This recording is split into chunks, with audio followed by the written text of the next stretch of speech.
Assalomu alaykum, hurmatli demak bizni kuzatuvchilar, hozir ozgina vaqtim bor. Ko'p savollar tushgan. Bitta savolni ajratib oldim. Ko'pchilik onaxon, aziz onaxon, otaxonlarimizdan, bemorlarimizdan savol tushgan. Savolga javob berib ketmoqchiman 5 minutda. Bu bunday aytiladi bu savol. Demak, xafaqonlik, gipertoniya kasalligida ishlatiladigan dorilar guruhlari haqida ma'lumot bering. Qanday dorilar ishlatiladi degan savol berilgan. Demak, xafaqonlik, gipertoniya kasalligi ishlatiladigan rejali kasallarda shoshilinch yordamida ko'p narsa ishlatiladi. Boshqa dorilar ham vaqtincha davrini tushirish uchun, bosim tushirish uchun, qon bosimi. Lekin rejali kasallarda ishlatiladigan 5 ta guruh bor. Mana hamma bizning demak eshitib turgan onaxonlarimiz, otaxonlarimiz, bemorlarimiz eshitib olinglar. 5 ta dori bor. 5 ta dori guruhi bor. Birinchi dori guruhi eng birinchi ishlatilib kelgan bu inhibitor APF deymiz. Ya'ni angiotenzin degan oqsilni faollashishga yo'l qo'ymaydi angiotenzin. Shuni fermentini, oqsilni bloklaydi. Bu dorilar ilgaridan kaptopril, enalapril, birlipril deyiladi. Bu dorilar hozirgi vaqtda keng ishlatilmayotganining sababi ular qisqa ta'sir qiladi va ayrim nojo'ya ta'sirlari bor. Qisqa ta'sir degan 4 soat, 6 soat, nari borsa 12 soat ta'sir qiladi. Shuning uchun bu dorilar hozir kam ishlatiladi. Lekin ishlatiladi. Hali olib tashlanmagan. Jahon Sog'liqni saqlash vazirligi tomonidan rejali ravishda ishlatiladigan xafaqonlik kasalligi kiritilgan birinchi inhibitor APF. Demak, shu. Ikkinchisi angiotenzinni ikkinchi fermentini, ikkinchi angiotenzinni ikkini bloklaydigan dorilar. Ya'ni aniqroq dorilar. Ya'ni aniq demak ta'sir qiladigan dorilar bular.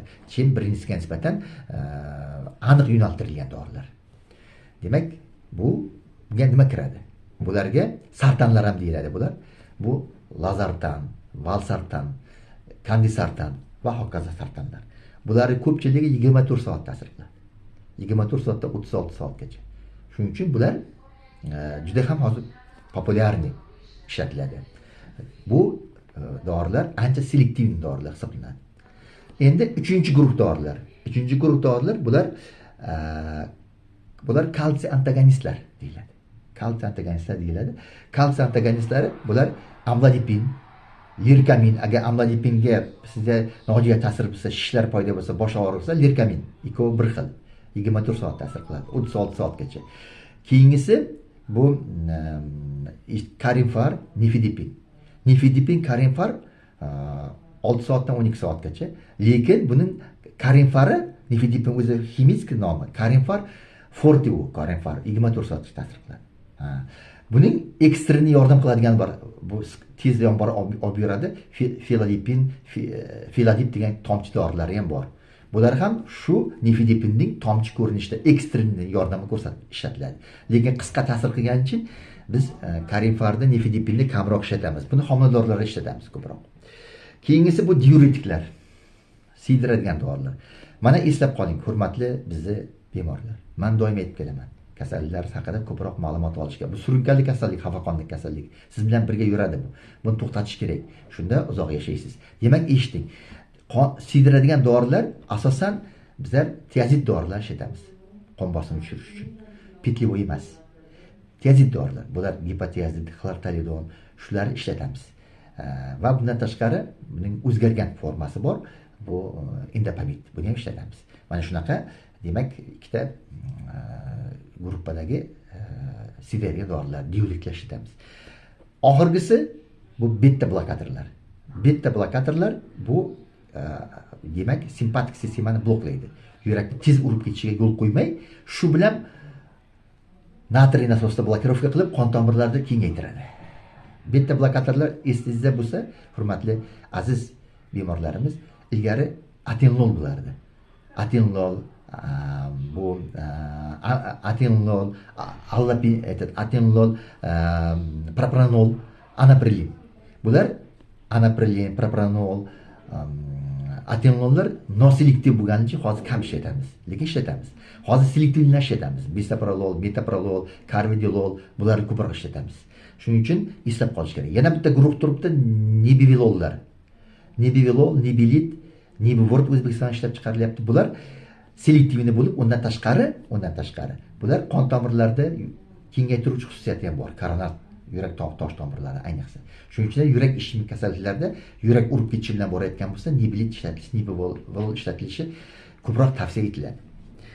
Mana shunday 5 ta guruh dorilar. Demak, inhibitor APF, birinchi APF fermentini bloklovchi, sartanlar, kalsiy antagonistlar, diuretiklar va beta blokatorlar.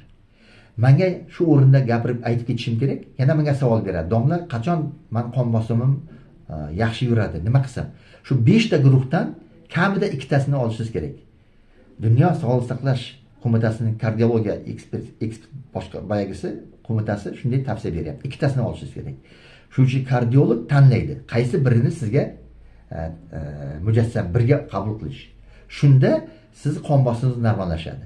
Hech bo'lmasa ikkitasini qabul qilish. Agar siz bir ichib, bir ichmay yursangiz, bu antigipertenziv qon bosimini tushiradigan dorilarni, unda sizda refraktor gipertoniya paydo bo'ladi. Ya'ni dorilarga berilmaydigan refraktor arterial gipertoniya. Bu degani nima degani? Sizniki dorilar ta'sir qilmay qo'yadi. Ana unda 4 tasini ichishga to'g'ri keladi. Har guruhdan bittani tanlab beradi, individual. Sizga ahvolingizga qarab, eholaringizga qarab, asoratlariga qarab, yurak yetishmovchiligiga qarab sizga 5 ta, 4 tasini tanlab beradi. Kardiolog shunda siz qon bosimingiz mutadillashadi. Shuning uchun hamma ma'lumotlarni tashlamaslik kerak. EKGlar, eholar, hamma ma'lumotlarni ajratib qo'yish kerak. Oxirgi 5 yillikniki, 10 yillikniki xotimalarda, vipskalarda va kardiologga ko'rsatib turish kerak. Umuman kardiologga qon bosimi yuqori bo'lib turadigan va gipertoniya kasalligi 3-bosqichida bo'lganlar, 3-bosqichda. Xavf guruhi 3-4 bo'lganlar. Bular kamida har 3 oyda kardiologga borish kerak. Har yilda 2 marta hech bo'lmaganda maxsus tekshirishlardan Doppler, yurak Doppleri, yurak ehosi, o'zisi, koagulogramma, lipid spektrida o'tib turishingiz kerak. Agar sizda yurak ishemik kasalligi ham bo'lsa, agar faqat gipertoniya kasalligi bo'lsa, unda sizga eho bilan Doppler yetarli bo'ladi. Mana shunday. E'tiborlaringiz uchun rahmat. Savollarni kutib qolaman. Doimo esingizda saqlang. Agar sizda xafaqonlik kasalligi qo'yildimi, u bir umrga qo'yiladi. Bir umrga. Yurak ishemik kasalligi ham bir umrga qo'yiladi. Bu 5 ta guruh dorilar yurak ishemik kasalligida qo'llaniladi. Lekin o'ziga xos qo'shimchalar bilan va o'ziga xos primechaniya, o'ziga xos tavsiyalar bor. Buni ham alohida hali to'xtab o'tamiz, savollaringiz bo'lsa. Demak, bu tashxislar bir umrga qo'yiladi va bemor o'zi haqida ma'lumotlar bilan shug'ullanish kerak va savollar berish kerak. Hurmatli bemorlarimiz, sizni savollaringizga juda ham intiqmiz. Siz savollaringizga qarab biz bemorlarga nima qiziqtirayotganini, nimadan demak zarurligini bilamiz. Shu haqda biz keyin ko'proq e'tibor qilamiz. Rahmat e'tiborlaringiz uchun. Savollaringizga kutib qolaman. Mana shunday qisqa javob beraman. Sizlar ham eslab qolingizlar. Sog'lig'ingizni asrang. Har xil dorilarni qabul qilmang. Faqat mutaxassis tushuntirib, chizib, gapirib bizga o'xshab bergandan keyin o'sha mutaxassisga doim boring. Ma'lumotlarni saqlang va o'z hayotingizni asrang. Sog' bo'ling, omon bo'ling, uzoq yashang. Gipertoniya, yurak ishemik kasalligi bilan bemalol 100 yil yashasa bo'ladi. Buni esingizda saqlang. Bu hayotiy xavf paydo qiladi-yu, lekin bu xavfni oldini olsa bo'ladi.